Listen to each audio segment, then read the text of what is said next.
నమస్తే అండి. పేదల నుంచి పేదలకి పెత్తందారులకి మధ్య జరుగుతున్నటువంటి రణవంచన నయవంచన పరిపాలనని చెప్పాలి. ఈరోజు నల్ల చట్టాలు, పేదల భూమి యాజమాన్యపు హక్కు అనే ఒక నల్ల చట్టాన్ని రూపొందించినటువంటి గౌరవ ముఖ్యమంత్రి వర్యులు పేదలకి వారి భూమి మీద ఉండే హక్కుల్ని తొలగించడం కాదండి దీని కాన్సెప్ట్. దొరికిందంతా దోచుకుంది దాచుకో. ఆ దాచుకుంది కూడా లెజిటిమేట్గా లీగల్గా దాచుకోవడం కోసం ఈరోజు పోలీసులకి, ఈ రోజుకి ఎంఆర్ఓలకి అంతా వాళ్ళ అండర్ కంట్రోల్లో పనిచేసే కొంతమంది వ్యక్తుల చేతుల్లో ఈ చట్టాలని నల్లేరాకు చేస్తున్నారండి. ఈరోజు చాలామంది ప్రోపకండ చేస్తున్నారు. న్యాయవాదులు వాళ్ళ మనుగడ కోసం కోర్టులు వదిలేసి రోడ్డు మీద ధర్నాలు చేస్తున్నారు, వాళ్ళ కేసులు పోతాయని. సరే, ఇక్కడ మా కేసులు పోతాయని కాదు, రాష్ట్ర ప్రజలకి రక్షణ కోసం, ప్రజాస్వామ్య కోసం, న్యాయస్థానాల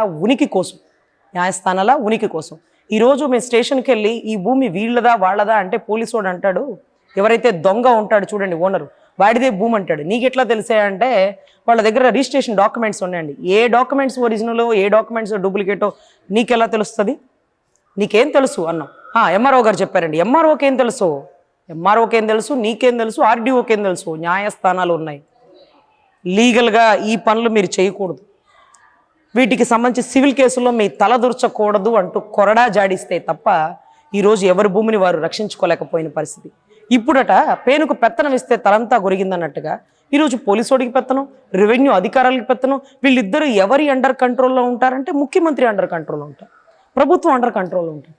వీళ్ళెవ్వరికి చిక్కకుండా పనిచేస్తారు చూడండి, సింహంలాగా. ఇండిపెండెంట్ బాడీ మా జ్యుడిషియరీ వ్యవస్థ. ఈరోజు న్యాయస్థానాలు ఉన్నాయనే నమ్మకంతో బతుకుతున్నటువంటి రాష్ట్ర ప్రజలకి ఈరోజు న్యాయస్థానాలతో పని లేదు, నేనేది చెప్తే అదే చట్టం, నేనే మోనార్క్ని, నేనే రాజు, నేనే మంత్రి అనే కాన్సెప్ట్తో ముందుకెళ్తున్నటువంటి గౌరవ ముఖ్యమంత్రి వర్యులకి పెద్ద దెబ్బ న్యాయవాదులే కొడతారు. సో న్యాయవాదులు అంటే మీకు బాగా సుపరిచితులు, ఎందుకంటే 6041 వాయిదాలకి మీరు అటెండ్ కానప్పుడు, సిబిఐ నుంచి మిమ్మల్ని అన్ని రకాలుగా రక్షిస్తున్నప్పుడు, మీ బెయిల్ 17 సార్లు ఫెయిల్ అయినప్పుడు, మీరు చట్టం నుంచి ఎలా దాక్కోవాలి, ఎలా దోచుకోవాలి అనే కాన్సెప్ట్లో కొద్ది గొప్ప మీకు న్యాయవాదులతో సుపరిచితులు కదా.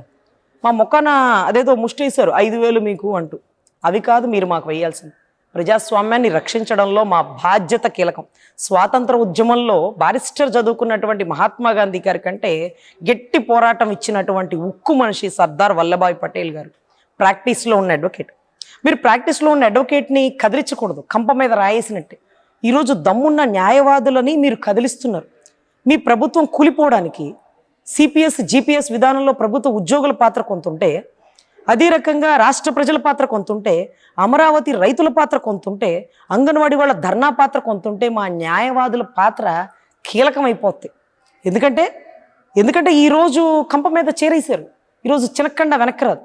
ఖచ్చితంగా మీ ప్రభుత్వం పడిపోవడానికి మా వంతు బాధ్యతగా ఈ చట్టాన్ని రద్దు చేస్తూ మేనిఫెస్టోలో పెట్టేటటువంటి ప్రభుత్వం ఏదైనా దాన్ని స్వాగతిస్తూ, దానికి సహకరిస్తూ, దాని గెలుపుకు మా వంతు పాత్ర వహిస్తూ మిమ్మల్ని గద్దెదించడంలో న్యాయవాదులు పాత్ర కీలకంగా ఉంటుంది. మా మనుగడ కోసం ఈ చట్టాన్ని రద్దుమని చేయమన్నట్టు చెప్పట్లేదు.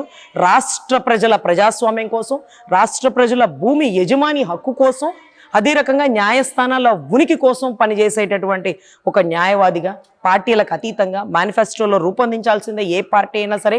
మా న్యాయస్థానాలు ఉన్నవి, వాటి స్థానం కీలకం. ఇండిపెండెంట్ బాడీ ఒక ముఖ్యమంత్రి చెక్కు చేతుల్లో, ఒక ఎమ్మెల్యే చెప్పినట్టుగా ఎప్పటికీ చెయ్యదు. కాబట్టి దాన్ని వంచలేక, దాన్ని గెలుచుకోలేక ఈ కింద ఉండే చెంచాలు గిరిటలతో పనులు చేపించడం కోసం మీరు ఎంచుకున్నటువంటి నల్ల చట్టాన్ని మడిచి పక్కన పెట్టండి.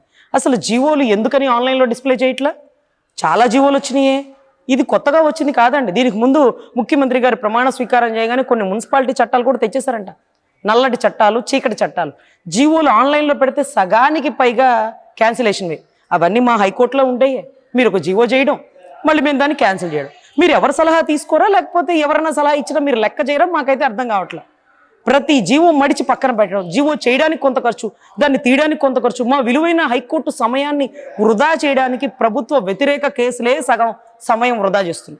సో మీరు చేసే పరిపాలన ఎంత నీచంగా, ఎంత దౌర్భాగ్యంగా, ఎంత దాష్టికంగా, ఎంత దుర్మార్గంగా ఉందనేది ఈ నల్ల చట్టాలు మరోసారి ధృవీకరిస్తాయి.